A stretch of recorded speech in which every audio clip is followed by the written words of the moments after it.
मोहम्मद शमी और मोहम्मद सिराज ने तबाही मचाई।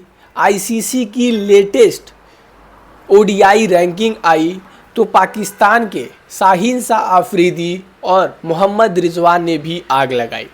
हेलो दोस्तों, वेलकम बैक टू द क्रिकेटोलॉजी। तो हर हफ्ते के बुधवार को आईसीसी की लेटेस्ट रैंकिंग आती है और इस बार ये मैं बात कर रहा हूँ ओडीआई की रैंकिंग की। यहाँ पर 4 खिलाड़ियों ने अपनी पोजीशन को बदला है।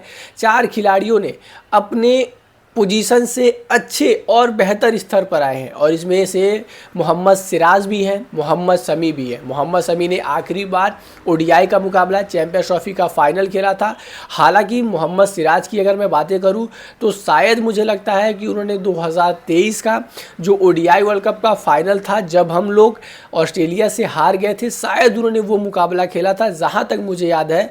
अगर शायद मैं गलत हूँ तो आप ज़रूर बताइएगा। लेकिन चलिए बताते हैं कि खिलाड़ियों ने कितनी पोजीशन पर बदलाव किया है और उनको आईसीसी की लेटेस्ट ओडीआई जो रैंकिंग है उसमें कितना ज़्यादा फ़ायदा हुआ है। तो सबसे पहले बताते हैं मोहम्मद शमी के बारे में, क्योंकि उन्होंने अभी हाल फिलहाल में चैंपियंस ट्रॉफी में शिरकत किया था और टीम इंडिया के लिए अच्छी गेंदबाजी की थी और उन्होंने टीम इंडिया को चैंपियन भी बनाया था। ऐसे तौर पर अगर मैं बातें करूँ लेटेस्ट ओडीआई रैंकिंग से पहले मोहम्मद शमी की जो रैंकिंग थी वो थी ओडीआई नंबर 13 बॉलर की, यानी 13 नंबर के वो बॉलर थे। और बीते दिन यानी बीते बुधवार को उनकी जो अब लेटेस्ट ओडीआई रैंकिंग है वो है 12 की। वो अब एक पोजीशन ऊपर आ चुके हैं और उनको ओडीआई रैंकिंग में एक पोजीशन का जो है वो मैं कहूँ तो बढ़त मिल चुका है। हालांकि अब आप लोग कहोगे कि मोहम्मद शमी तो इस दौरान मुकाबले भी नहीं खेल रहे हैं, तो आखिर ऐसा कैसे हो सकता है कि वो लेटेस्ट ओडीआई रैंकिंग में एक रैंकिंग ऊपर आ सकते हैं। तो दरअसल होता ऐसा कुछ है कि मोहम्मद शमी तो मुकाबले नहीं खेल रहे हैं, तो उनके जो पॉइंट्स हैं वो वहीं पर रुके हुए हैं, उनके पॉइंट्स उतने पे ही रुके हुए हैं।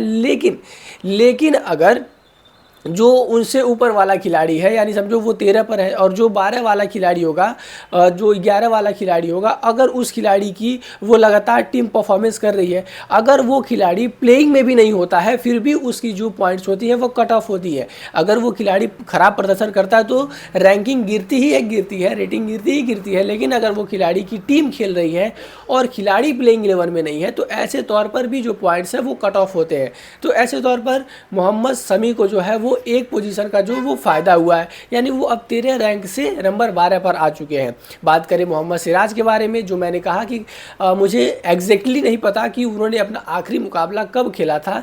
शायद 1.5 साल से ज़्यादा का दिन तो 1.5-2 सालों से ज़्यादा का दिन तो हो ही गया उनको अपना आखिरी ओडीआई का मुकाबला खेले। फिर भी जो लेटेस्ट ओडीआई रैंकिंग है उनको भी यहाँ पर सरप्राइज़ मिला है, क्योंकि इससे पहले उनकी जो रैंकिंग थी वो थी 14, यानी 13 पर शमी थे तो 14 पर सिराज थे। और ऐसे तौर पर अब 12 पर शमी चल गए हैं तो 13 पर सिराज का भी यहाँ पर प्रॉफिट हुआ है और सिराज भी लेटेस्ट ओडीआई रैंकिंग में नंबर 13 के बॉलर बन चुके हैं। उनको भी यहाँ पर बड़ी उछाल तो नहीं, लेकिन एक स्टेप की उछाल तो मिली है। वहीं पर बात करें पड़ोसी मुल्क की शाहीन शाह अफरीदी की, तो शाहीन शाह अफरीदी इससे पहले नंबर 15 के वो जो ओडीआई बॉलर थे और अब वो नंबर 14 पर आ चुके हैं।